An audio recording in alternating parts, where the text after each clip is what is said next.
Hello and welcome to Market Watch for the end of the week that started on the 13th of November 2017. This week, realistically, I only need to concentrate on one thing, and that is jobs. And jobs this week have clearly influenced markets, not just from a currency perspective, but also from a future investment idea as well. So let's have a look at what really moved the dial. It wasn't the employment numbers we saw on Thursday, it was actually what happened on Wednesday around that price index. And that wages price index clearly showed that structurally there is not an environment right now to see any form of movement in rates.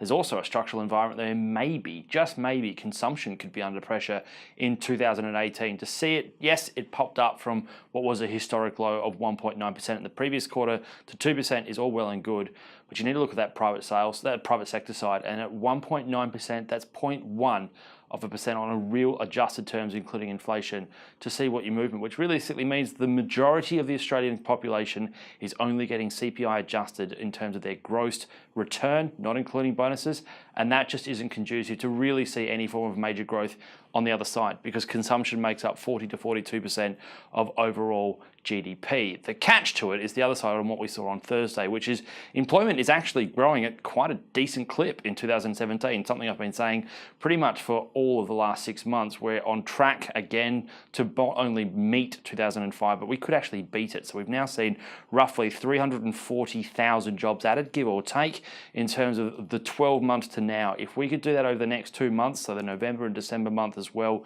it will beat 2005, which saw 357,000 jobs added. That would be an astounding figure. Unemployment rate is also a pretty reasonable number at 4.5%. That is a really, really good number. Lowest level in the post-GFC world, lowest level we've seen since 2006.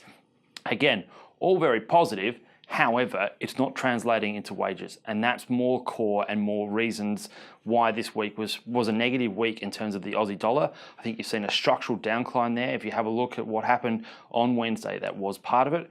And then it feeds through into those that are exposed to consumption. Have a look. Discretionary stocks this week had a bit of a rough patch. I know the whole market did, but they particularly were sort of pointed out. You can also then lead through to things like the banks as well, is that if wages aren't growing, the ability to lend also becomes slightly impacted.